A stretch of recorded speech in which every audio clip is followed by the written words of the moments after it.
Welcome to this edition of the program. I'm John Luck. Coming up, we'll show you some of the stories we've been working on over the past month on Bridgewater Now, and we'll have some news stories for you as well. We start off with the COVID-19 pandemic, and we have been under a stay-at-home advisory here in Massachusetts for the better part of 2 months, depending on when you're watching this program. The number of cases across the country for positive COVID-19 tests have skyrocketed, as has the death toll as well. Here in Bridgewater, a relatively smaller community, we've seen under 200 positive cases and 2 deaths through the end of April. There are now ways residents in Bridgewater can stay updated on the direct impact in the community thanks to its homepage. Log on to bridgewaterma.org, and on the page there is a link that will send you to the number of reported cases and number of deaths due to the virus in Bridgewater. The number will appear relatively small, but it reflects the number of positive active cases. Cases that have fully recovered and released off quarantine are not reflected in that total. You can find out the total number of cases, which also includes the recovered cases, on the state's website, which gets updated on Wednesdays. We have the link for both the local and state websites on the bottom of your screen. Massachusetts Governor Charlie Baker announced that schools here in the Bay State would remain closed for the rest of the school year. That, of course, includes the BR School District, and this was a tough decision, but one that BR Superintendent Derek Swenson believed was the right one to make. We understand that, measures have to be taken. I feel as though, seeing how social distancing has really helped us in, somewhat flattening the curve, and that we need to continue that practice along with other health-related practices. I understand where the governor is coming from. I agree with his decision. A lot of people think about schools. I think about, just the bus ride into schools with 60 students in a bus. So there are a lot of moving parts to this situation. The superintendent also talked about graduation, which is such a big day in the lives of students at the high school, and although the commencement won't happen at the start of June, there are some contingency plans in the works. My heart breaks for all of our kids right now, but there's a special spot in my heart for the class 2020. And through all of this, I've thought about all of, you go through 13 years, basically, of public education from kindergarten up to 12th grade. And this is the year really that should be kind of the swan song, where you're going out and you're enjoying, you're the seniors, you're the leaders of the building. You have all kinds of end of year activities that you are part of, with the senior sale and our academic awards and our scholarship nights. And of course, the greatest one being that of graduation. So we did start talking about virtual graduation, having students create slides of themselves, maybe with what their future plans are, or some type of motto or saying that they want to, pass along to their classmates and communities. We would still have all of the same, folks doing our speeches and whatnot, with the understanding that should we flatten this curve, and should the state tell us and the governor tell us that, it is safe for us, say in sometime in July or August, that we could get collectively together to have some type of traditional ceremony. Of course, that's the direction we want to go. Drivers here in the Bay State will now face some serious potential consequences for using their phones while driving. From February 23rd through March 31st, drivers caught using their cell phones behind the wheel were given a warning as part of the new hands-free law, but now that law has taken effect and has costly ramifications. The first offense will cost you $100, the second $250, and the third offense, along with any other subsequent violations, will set you back $500. Starting with the second offense, you will have to take a mandatory distracted driving educational course, and there will be an added insurance surcharge as well. For more information on the hands-free law and how you can still legally use your phone, you can visit the link at the bottom of your screen. At Bridgewater State University, students have been out for more than a month transitioning to online courses, but Mary Evers has info on refunds some students may receive and how it could be a while before students are allowed back on campus for classes. A few weeks ago, we came to you to tell you how Bridgewater State University was dealing with the COVID-19 pandemic. Now here's an update. At the beginning of April, the school announced that it will be issuing refunds that total $9.3 million from the university funds. The refunds will be first applied to students with outstanding balance. However, students that have already paid their balance will receive refunds. In addition to the refunds, the university has also made the decision to move their first summer session of classes online. The online semester will be 10 weeks still and will take place between May 26th and June 29th. As of now, they haven't made a decision whether or not the second semester will also be online, but the decision will be made within the next month. The decision to move commencement instead of canceling it is still being planned and no date has been set. As more details come out, we'll be sure to let you know. I'm Mary Evers. Many of us have received our census forms, however, there are some residents that haven't and are afraid of missing some deadlines. If you have a P.O. box as your mailing address, the census is meant to be hand-delivered to your house. However, due to the pandemic that has been affecting our country, the people that delivered the census weren't sent out with those packets. Although some may have not received their census, they can enter their information in by phone or by going online. If you choose the phone method, you can visit sec.state.ma.us. When the page loads, click on the phone icon and there will be phone numbers for each language. If you go online, again, the website is sec.state.ma.us, and there are a few steps to follow. First, click on Fill out your census online. From there, you will go to a page that says Shape Your Future. Click on Respond, and that will bring you to the Welcome page, which is where you will click Start Questionnaire. On the next page, which is the Login page, there will be a box where the ID number would go. Click on the link that says, if you do not have a census ID, click here. There should be a census form that will open for you to complete. And right now we're going to show you a short video that will explain what the census actually does and also how it keeps your information safe and private. In 2020, the U.S. Census will work to create an accurate picture of everyone who lives here.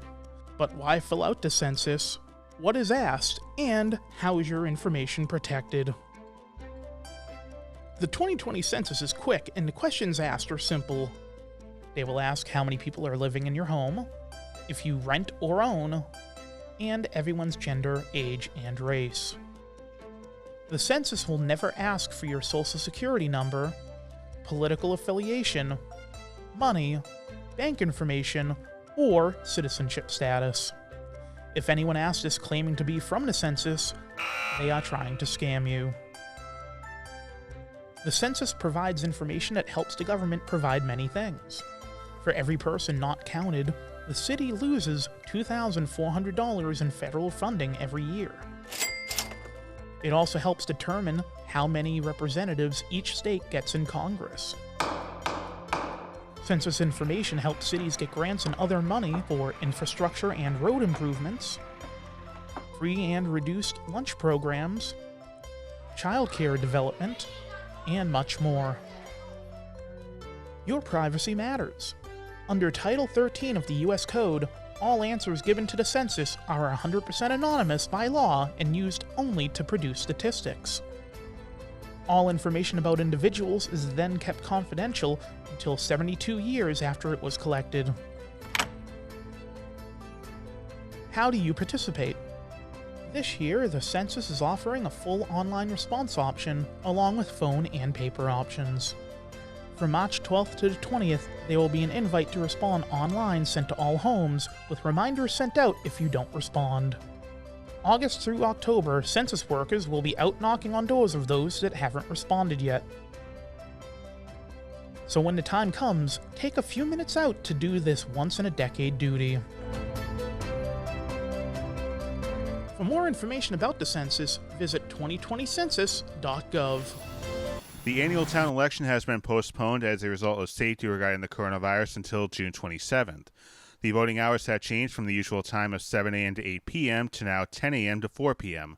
Town Clerk Marilee Hunt said it was safety first for an election that typically doesn't see a large number of people. For safety for everyone and keeping, fewer people in there. And honestly, we don't have that much traffic for our annual town election. I wish we did. And honestly, my hope is that by looking for mail-in votes, we will have a higher than usual turnout of voters, that they will be sending in their absentee or early vote by mail ballots, and we'll have a higher count than usual, not a lower count. I think most people know that usually when you get an absentee ballot, you have to say on it, what is your excuse? Why do you need an absentee ballot? Why aren't you able to go to the polls? And usually that's that you have a disability, you're in the hospital, you're confined, or you're going to be out of town for that day. But that's been extended by the governor and the legislature. They have added the excuse of having the COVID-19 virus or being afraid of it or concerned about it. So that pretty much covers everybody. and you can have an absentee ballot for that. That excuse is not printed on the absentee ballot form, but it is a valid reason. We'll have more from my conversation with the town clerk on Bridgewater Now regarding absentee balloting and early vote by mail. But if you'd like information on how to vote by absentee ballot or early vote, visit bridgewaterma.org/vote. As of now, the town election will feature one contested race, and that is for the District 6 town councilor spot. There will be a seat for a Bridgewater and Rainham spot on the school committee, and with shorter hours here in Bridgewater, those results will be held until 8 p.m. on June 27th, which is when Rainham's election will be wrapping up. The expectation is the shortened hours will be a one-off, with the usual hours coming back for the primary in September and the general election coming up in November. Coming up next, we'll have some great stories of residents helping residents, including parades, cards, and dad jokes. What do you call a cheese that's not yours? Nacho cheese. There are everyday actions to help prevent the spread of respiratory diseases. Wash your hands. Avoid close contact with people who are sick. Avoid touching your eyes, nose, and mouth. Stay home when you are sick. Cover your cough or sneeze. Clean and disinfect frequently touched objects with household cleaning spray. For more information, visit cdc.gov/COVID-19. This message brought to you by the National Association of Broadcasters and this station. How long have we been married there? For 76 years. He was kind and generous to me before we married, and he was kind and generous to me all these years that we have been married. We decided on Meals on Wheels because at my age, I was getting to the point where I couldn't do all the things that I had been able to do. 1 in 6 seniors faces the threat of hunger. Volunteer by donating your lunch break at americaletsdolunch.org. There's been a lot of bad and scary news on TV, but there have also been stories that put smiles on our faces, and some of those stories have taken place right here in Bridgewater. The police and fire departments during these tough times continue to respond to emergencies and assist residents here in town. They go into situations that sometimes can be dangerous, and in these times can also add an added danger. With all they do, the question is how to thank them for what they do. I talked to 3 people who are instrumental in starting the Supporting Bridgewater First Responders Facebook page: Keith Buell, Rebecca Kaler, and Lisa Curley. We were having a board meeting for the foundation and talking about how we were all doing and how we could support the first responders, not able to, buy them a cup of coffee, give them a high five or a hug and say thank you. And this idea was born from that conversation. And so we started the Facebook page. Lisa started the Facebook group, I guess it is. And we just kind of ran with it. And the public has been overwhelming in support, and we've shared it on the residents page, and I think so far we've adopted out all the first responders in town, and we still have more people that want to participate, so we're starting to double dip and assign police and fire a second person to support them and reach out and just send them cards and notes. Yeah, we pretty much, I think everybody, maybe 1 or 2, but they're in the group, so I just have to match them up. It's been busier than I thought it would be, but everybody should have somebody, and hopefully everybody comes through and keeps those letters going. But that's she pretty much covered it well there, I think. We have 3 social media pages that have residents looking out for each other, and this just kind of helps, illustrate more. Residents helping out each other and reaching out to fellow residents. Some of them are cops and some of them are firefighters. Kind of give them that morale boost I think we all need right about now. I mean, I think one thing that's very consistent in our community is, one, we have first responders in both the fire and the police department that are unmatched across the nation. They just protect and serve us so well. But secondly, we also have a community, I think, that has always appreciated that. And we've tried numerous things over the years to make sure that they do appreciate that.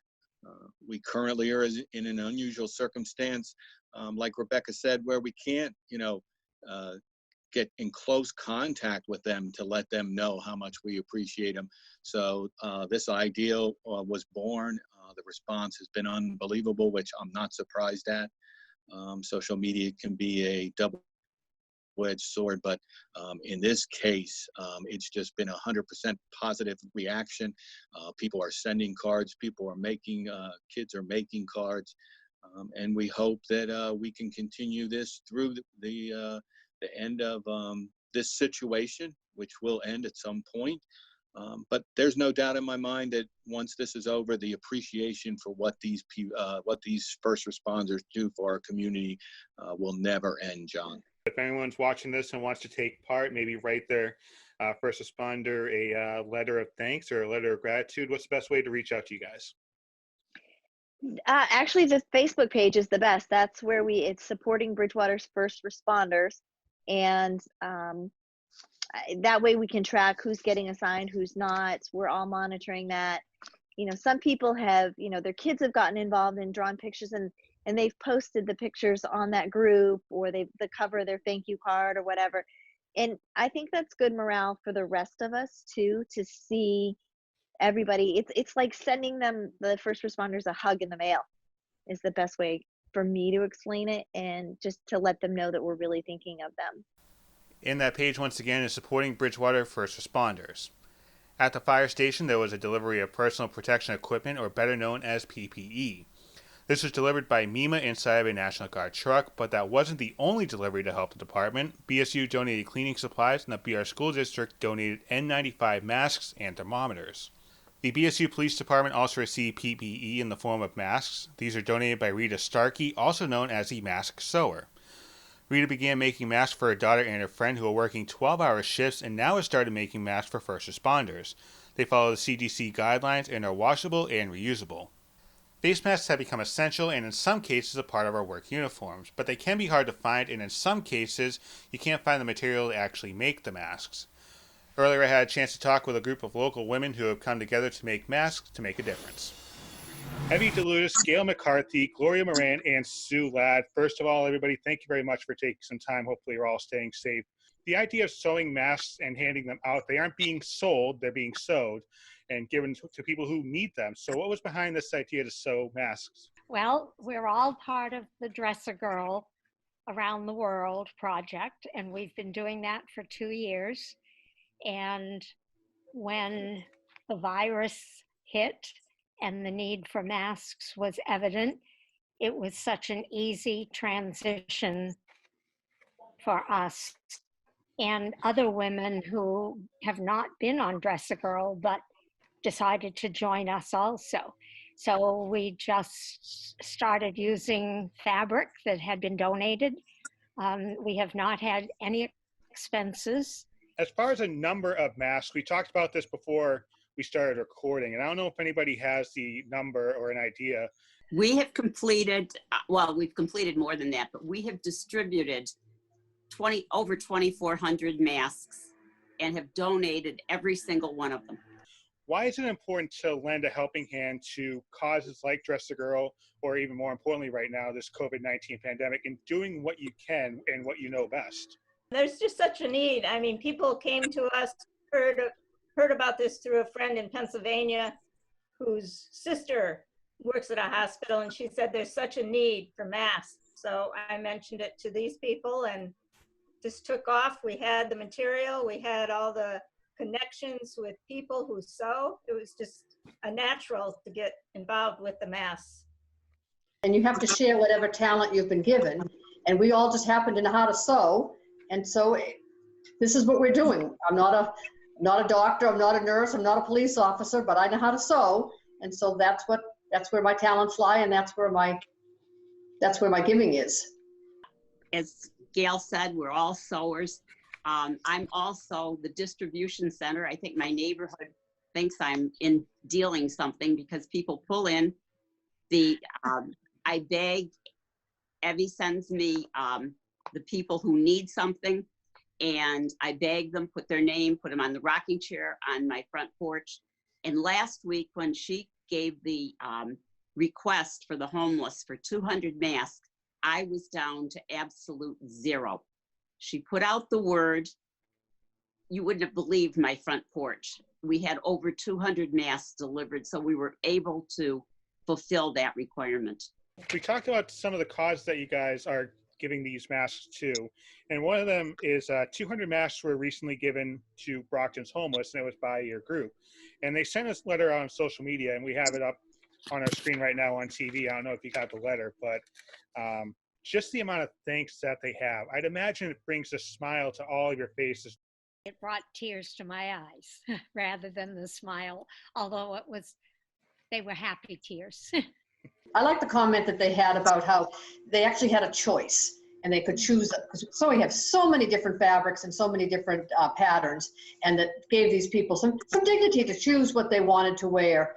And being such a cold day, the day that they got them, it actually had a dual purpose, because I think it was keeping some of them warm as well.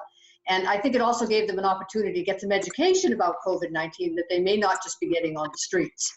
It definitely was a heartwarming message, and there were 4 pictures that were included as well. The masks in the trunk, and then actually 2 homeless people wearing the masks, and it brought tears to my eyes. The woman that organized the whole thing, she was just so thrilled with how quickly everything came together for her. Evie posted on Facebook recently that over 3,000 masks have been distributed from these efforts. Now, the group is taking a short break and are considering making summer masks with different fabric that aren't as hot with the hotter temperatures eventually coming. And coming up in the month of May, we'll have more from my interview with the women who are making a difference with every mask they make. Sticking with the mask theme, there was a contest put on that awarded the most creative face mask a chance to take part in this year's BPD 5K and 1 Mile Kids Fun Run. Race coordinator Rebecca Kaler put the word out on social media. We have come up with a great contest. It's called the Most Creative Face Mask. We all know that we should be wearing a face mask when and if we have to go out in public. So show us what you've done.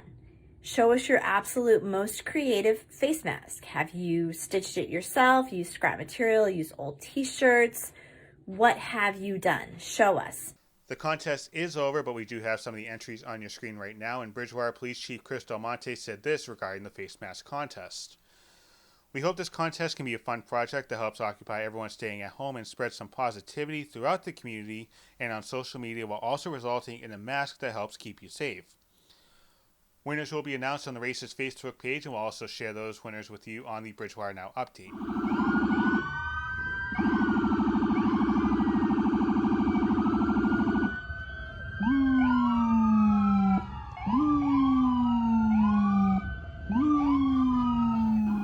This is video shot by the Bridgewater Fire Department, which was a parade down Crapo Street for Levi West, who turned 3 on April 25th. A post was sent out on social media, and first responders, family, friends, and even some new friends paraded down the street saying hi to the 3-year-old. Gifts were dropped off with social distancing being used and posters made to wish the little boy a happy birthday. Both Levi and his 4-year-old sister Josephine have cystic fibrosis, but it was all smiles on this sunny Saturday afternoon. Levi's mother Elizabeth thanked everybody that came by, saying they made this the best birthday party ever. Now, this wasn't the only Bridgewater birthday parade to take place over the past month. 2-year-old Benjamin Godek had his birthday as well, and with social distancing, that meant they couldn't have a normal birthday party with friends and family. So instead of a normal celebration, he had a special celebration with 100 vehicles stopping by. My name is Tim Mayo. We're all gathering today for my nephew Benjamin's birthday. We got tons of bikes, tons of trucks. He loves his trucks.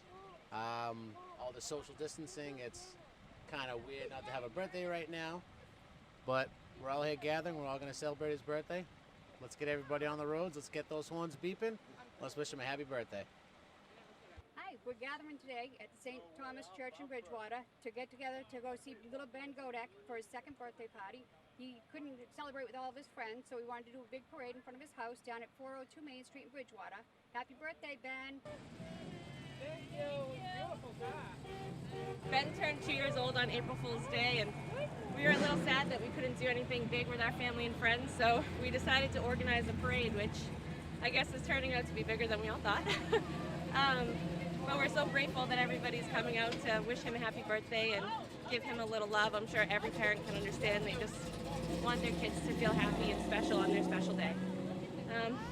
Yeah, so that's it. We're just going to enjoy.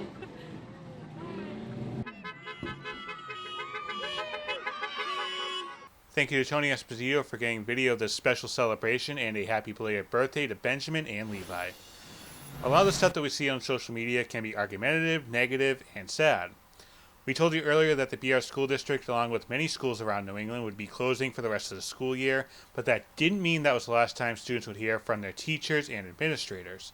There is virtual learning, of course, but there's also a challenge laid down by Superintendent Derek Swenson in an effort to turn that frown upside down. One of the things that we started to see on the district's Facebook page has been the Upside Down Frown Challenge. What happened to the frog's car when it broke down? I don't know what happened. It got towed away. Boom. Hey, Owen. Yes? Why did the dog get so jealous of its owner? Why? Because the dog only had 4 legs and its owner had 4 arms. Oh my gosh, that joke is so lame. I need to show you a funny joke. Huh. Hurst, what are some of the top jokes you've heard? And you started this challenge with you and your daughter on the front step. And also, what was the idea behind this challenge to try and put a smile on people's faces during a tumultuous time?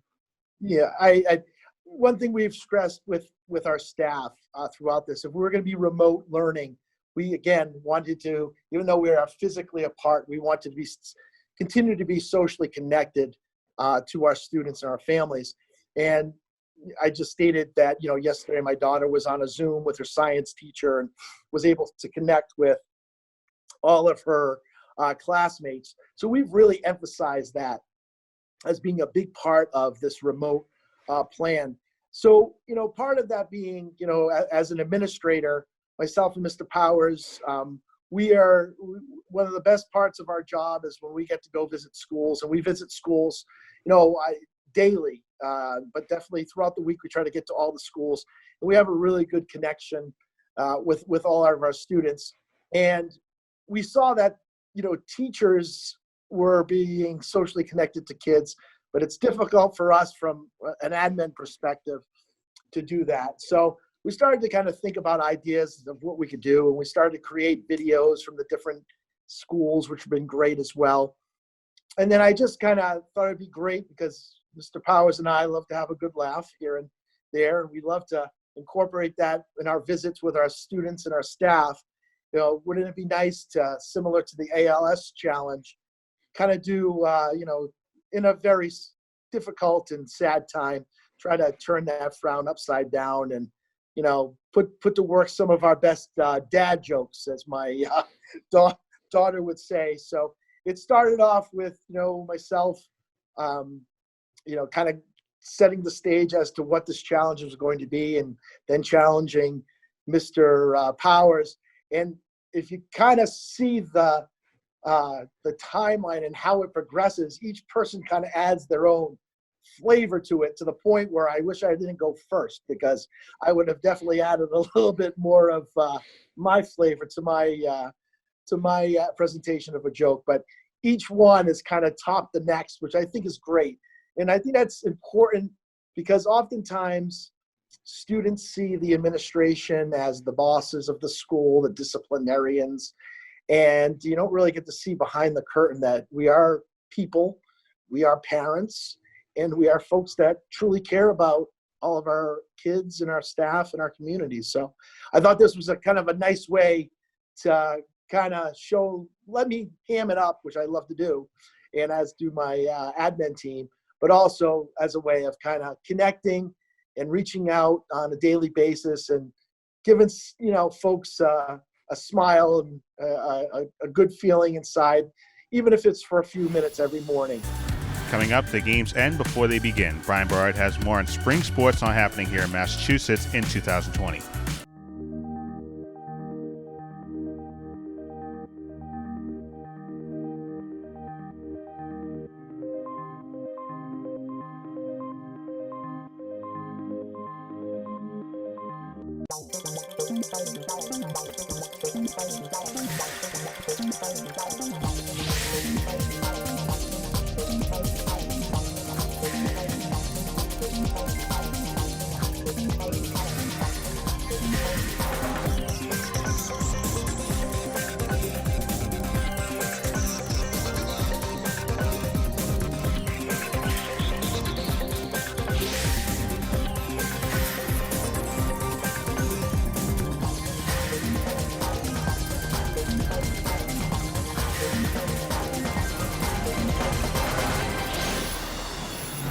As most of you are aware, pretty much every sport is canceled. Back in March, every major professional sport and the NCAA made a decision either to postpone or cancel its season.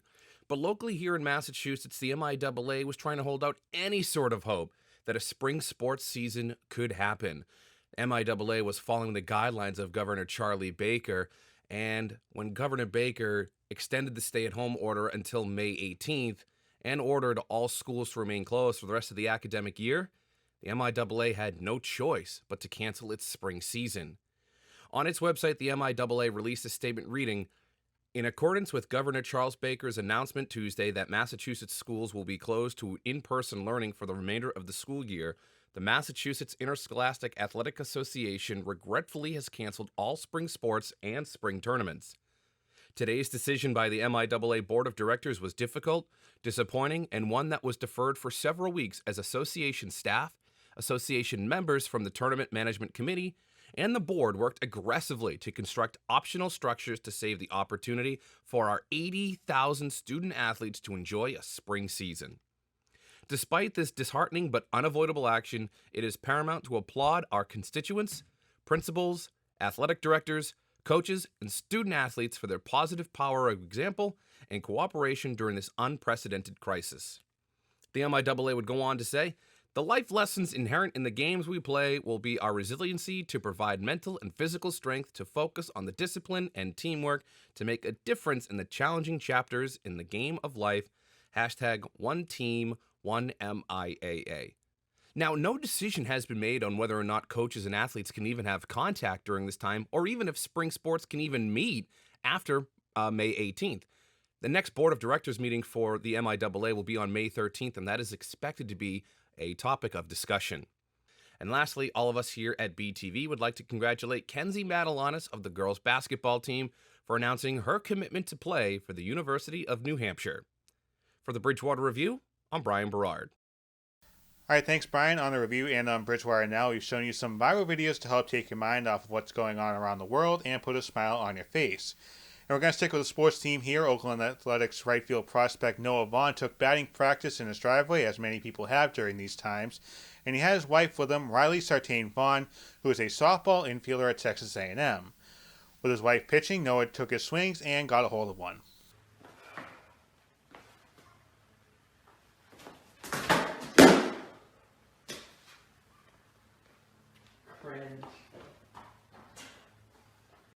I think it's safe to say the ball cleared the fence, the house, the neighbor's house, and maybe the other neighbor's house.